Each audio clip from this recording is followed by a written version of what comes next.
I've been demoted at work. He came home with a somber expression. What? I almost spilled the tea I was drinking. His company's performance has been poor recently, and I knew there were major personnel changes due to restructuring, but I never imagined it would hit Scott directly. Still, I think it's important to support him in times like this as his wife. Well, I guess we just had some bad luck. Times are tough, and I'm working too, so don't worry, I responded cheerfully. My name is Catherine, 50 years old. Currently, I'm working full-time in back office. I live with my husband, Scott, who is 2 years older than me, my high school sophomore daughter, Julia, and my 72-year-old mother-in-law, Ethel. Well, Ethel and I don't always see eye to eye, but since I'm working outside the house, we only see each other when I'm home, so I've decided to not worry about it. I told my daughter, "Your dad is a bit down because of the demotion, but try to act normally around him." However, Scott started to vent his frustrations, and that venting, well, it's often said that people vent their frustration on those closest to them, those they trust most, and indeed, all of it was directed at me. The next day, as I was cleaning the hallway during my day off, he passed by and suddenly said, "You've put on weight since we got married, haven't you?" Huh? Well, I am 50 after all. Even the gynecology pamphlets say that women tend to gain weight around menopause. But according to my company's health checkup, I'm not overweight, I replied. Then he said, "Forget the health checkup. Your figure is too unsightly. You're just being lazy if you're overweight. I'm embarrassed to be seen with you, with your barrel-like figure." What? I was at a loss for words when my husband suddenly said such a heartless thing. Then he said, "Ugly," and locked himself in his room. What's happening all of a sudden? I pinch my own side. I can pinch it. When I pinch it with my thumb and forefinger, it fits snugly with the curve, and I can tell that I've gained more than enough. But why now, all of a sudden? I felt as if I had been pierced by an arrow that had come flying at me out of the blue. So much so that I forgot I was holding the magician wiper in my hand. It was that much of a shock. The wiper slipped from my hand, clattering loudly as it fell onto the hallway floor. From that day on, Scott's attitude towards me became increasingly harsh. To make matters worse, my mother-in-law seemed to have listened to that weekend's argument, and she jumped on it. Then the power doubled. As I was climbing the stairs with a laundry basket, intending to hang the clothes, my mother-in-law descended from the second floor. No, she didn't descend. She just waited at the top of the stairs. She'd remark things like, "Oh, how awful. If only you weren't so fat, we could pass each other on the stairs. I wouldn't have to wait here because only one person can pass due to your obesity." Furthermore, when I served fried chicken for dinner, she'd say, "Isn't this what's making you fat?" and would remove my plate. She'd suggest that the three of us who aren't overweight should eat. My gynecologist told me, "After middle age, you either get fat or you lose weight." But my mother-in-law was on the thin side. My mother-in-law was skinny like a dried-up tree. But I was still able to tolerate her petty harassment. Such nuisances had been commonplace, so I was somewhat used to it. What really pierced my heart was my husband's behavior. Since that incident, my husband, Scott, stopped talking to me. There was no thank you or that was delicious, even when I served him breakfast. He'd just silently eat and then get up. He'd silently enter and leave the bathroom. We still shared the bedroom, but he'd just turn his back and play with his smartphone. I couldn't stand being treated as if I were invisible. One night, in the bedroom, I gathered my courage and asked, "Hey, did I do something to deserve being ignored?" He responded, "Not really, but I just don't want to talk to anyone other than humans." He went on to say, "I don't want to be seen as a family with someone this fat. If you care about me, lose some weight." Huh? I was disheartened by his words. But it's inevitable after middle age, and you know it, right? Even though I walk 1.2 miles for commuting, I'm trying my best in my own way. Indeed, I was trying hard to combat the weight gain due to aging, but he coldly turned his back, saying, "If the results aren't showing, it's the same as not trying. Don't talk to me anymore." From then on, he truly stopped responding to me. My mother-in-law continued to tease me about my weight, and whenever meat, fruits, or rice were on the table, she'd question, "Are you allowed to eat that? Are you aware?" And I ended up being able to only eat salads and boiled vegetables. Scott just watched all of this without saying a word, only moving his chopsticks in silence. I may be at the end of my marriage. I began packing my belongings in my spare time. If I'm going to be treated as heir by Scott, then maybe it would be better to just become invisible. When I told my daughter, "I'm thinking about going back to my parents' house," she responded, "Yeah, I get it. I've seen Grandma and Dad always pick on you during mealtimes. It's hard to watch." "I'll go with you, Mom. We can live in your parents' house and I can still go to high school from there." And now, tomorrow is the day when the demotion I've known about for a while kicks in, right after the winter break. Scott came over with a smile saying, "Let's have a drink, everyone, just this once." Starting tomorrow, the life without subordinates will begin for him. I wonder if he finds that unbearable. But by this time, I've lost the will to go along with it. Even his plastered-on smile is irritating. Scott says, "Let's have a nightcap during dinner. I'll make wine spritzers." This might be the first time he's spoken to me since the day after the announcement of his demotion. He adds, "Julia can have juice, and I'll make a wine spritzer for you too, Catherine." Then he places the prepared wine spritzers at 3 spots on the table. Strange. Why all of a sudden? When Scott turned his back for a moment to look for the TV remote, I sniffed the drink he had made. What? I smelled it faintly, but it was definitely that smell. I recognized the faint smell because I've used it in cooking before. How could he think to make me drink this? I won't stand for it anymore. My mother-in-law's harassment, being ignored by my husband, I'll pay them all back. The wine spritzer pushed me over the edge. "I'm sorry, could you get the camembert cheese from the fridge, Scott? It's from a local dairy farm and it's really delicious. I'm glad for the family time. Could you fetch it?" Thinking he should at least do that much when I expressed joy at family time, Scott headed towards the fridge.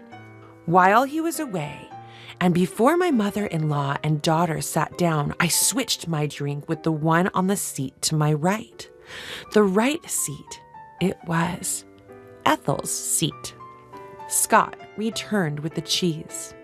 "Well, now that we've got the snacks ready, I'll call Julia and mother-in-law. I said loud enough for them to hear.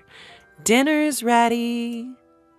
The two of them made their way to the dining room and took their seats. Just a regular dinner. Except I didn't have any meatloaf or cornbread, salad, stew, chicken soup, and cheese, and wine spritzer.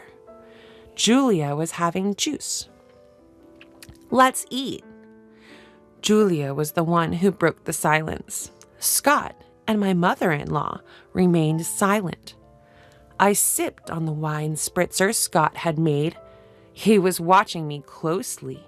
I smiled and said, "Yeah, it's good." "Huh." Scott murmured something under his breath, but I ignored him. I dug into the salad and then took another sip of the wine spritzer.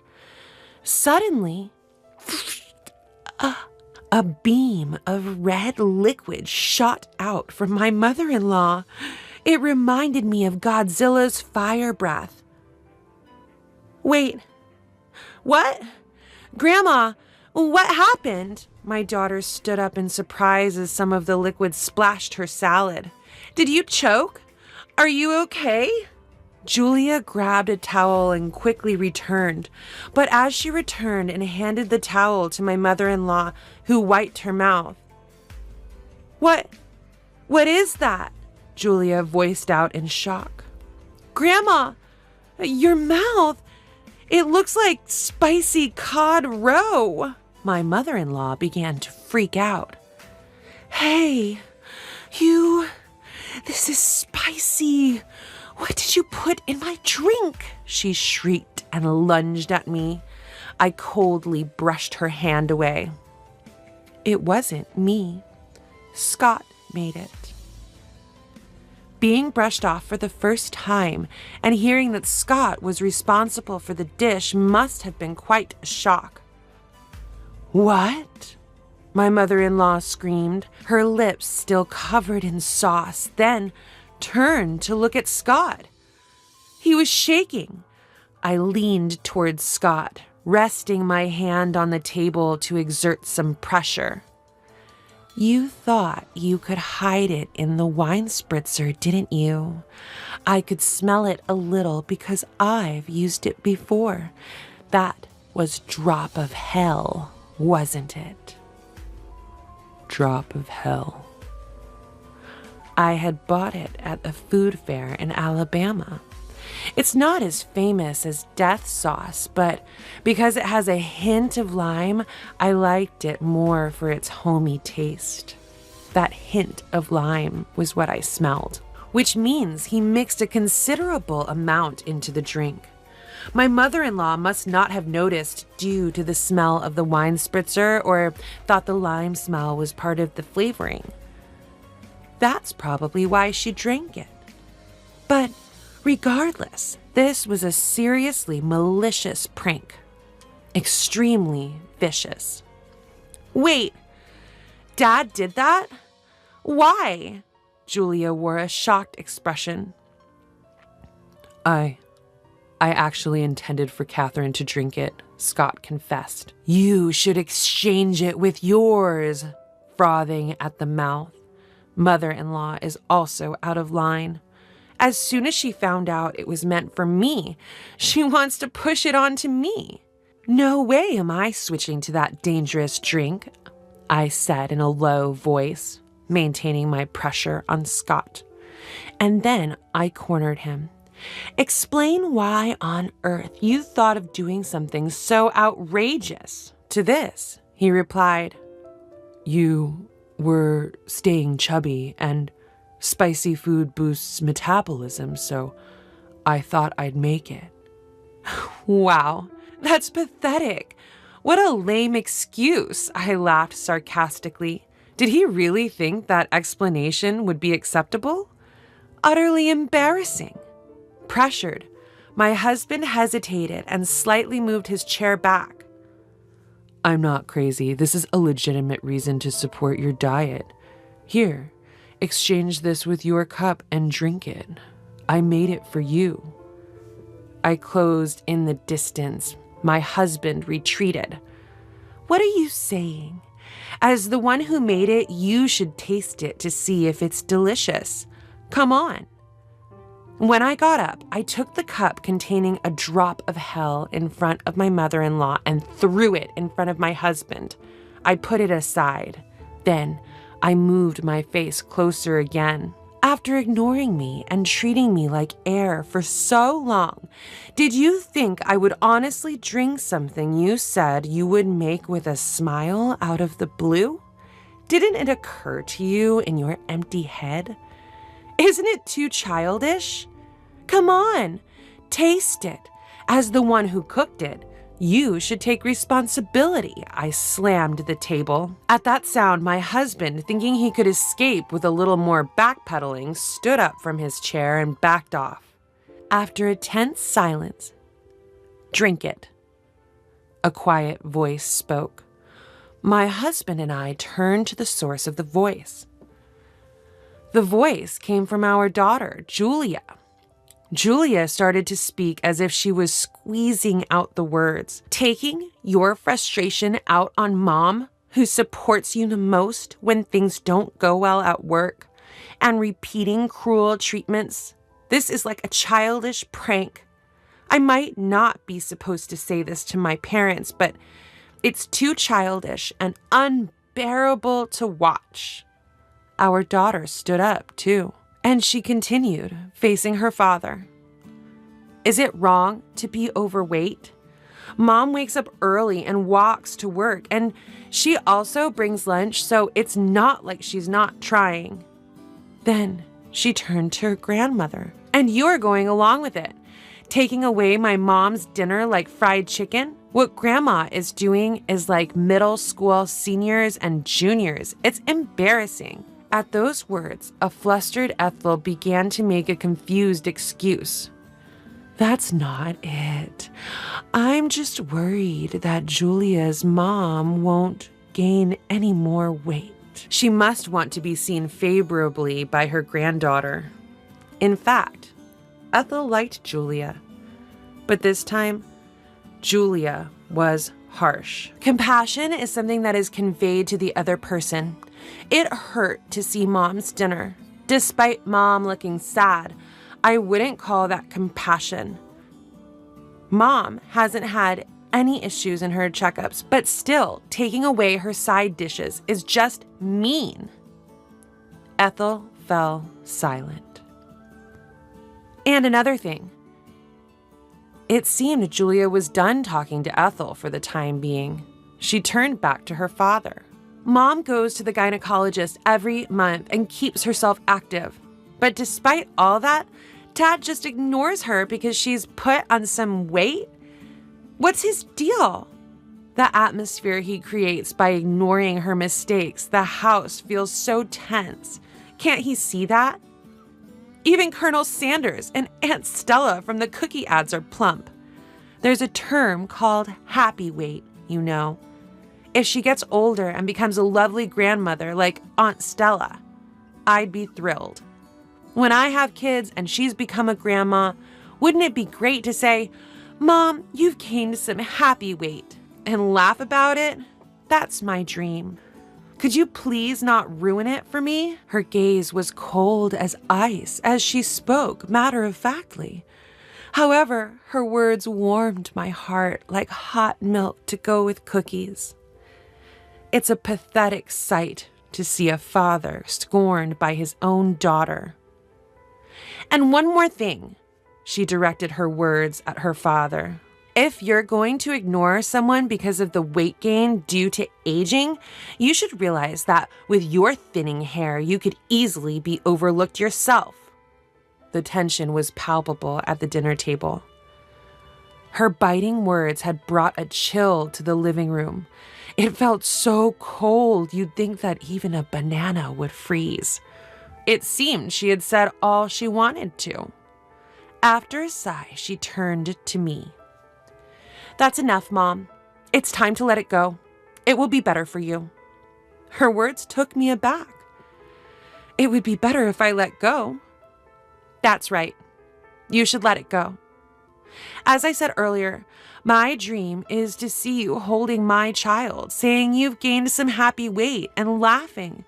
For my sake, I want you to be happy because that's part of my dream. So please let it go. Be happy and fulfill my dream. Her words filled my heart. Every single thing she said made me so happy that I didn't care about being ignored by my husband, the fat shaming from my mother-in-law, or the drink issue. Warm tears streamed down my cheeks. Yes, you're right. My vision blurred up with tears. Hurry up, Mom. She patted my back and gave me a gentle push. Okay. I went to the kitchen and brought back a document I had been hiding for some time. What? My husband let out a startled exclamation. After about a month of being ignored, I started thinking, I have my bags packed. Let's each go our separate ways. I presented the divorce papers with only my name written on them. I just wanted you to lose some weight. If you had slimmed down as I asked, I would have been content. I only realized it was venting after Julia pointed it out, but since you didn't lose any weight, I thought I'd torment you more. I didn't mean for this to... I didn't expect this to happen. My husband began to panic. It's on those who didn't notice until things got serious, and what they're so upset about is incredibly childish, my daughter Julia retorts sharply. Living without her adorable granddaughter is no joke for my mother-in-law, it seems. In a panic, my mother-in-law Ethel interjects. Hey, Julia, you want to keep living with us, your grandmothers, don't you? In a voice soft as stroking a cat. To this, Julia says, I decline. I don't want to breathe the same air as people who act like middle schoolers anymore. Shutting down Ethel's plea. Hold on. Okay, I got it. I'll taste it, as you say. I'll take responsibility as the one who cooked it. Scott picks up the glass placed before him and gulps it all down at once. Ugh. Scott, just like Ethel earlier, spews a stream of the red liquid from his mouth, resulting in a striking set of lobster-like lips. There, see? I took responsibility, right, Julia? Julia takes a picture of both of them with their lobster lips on her phone and says, both of you, so lame. Mom, let's go, before exiting the living room. Yeah, I decide to follow her. So what's left behind is a dinner table splashed here and there with wine cocktail mixed with a drop of hell and a husband and mother-in-law with red lobster lips. I returned to my parents' house with Julia. When we explained the situation at home, both my mother and father were furious and went to confront Scott and Ethel. They brought back the divorce papers, and I ended up getting divorced. My ex-husband, Scott, has hit rock bottom in his career and ended up spending his remaining years without any significant achievements. Apparently, he had a habit of ignoring things he didn't like, even with his subordinates, and that led to his demotion, which I heard about just recently. On the other hand, my ex-mother-in-law, Ethel, who had been difficult and rarely went outside, seems to be stuck in a stalemate in a two-person household. Eventually, I got a call saying, if you and Julia were here, it wouldn't be so stale. This is proven by the 17 years since Julia was born and we lived together. Please come back. I'll stop ignoring you. But there's no way I'm going back. Better gain weight while you can. Once you have grandchildren, you'll have more physical work to do. My mother jokes with a smile. That's true. Today, as always, I'm walking to work. On the way, my boss drives by and stops the car, offering, "Want a lift?" No thanks. I'm on a diet. Just get in, Catherine. Yes, I've found a new boyfriend.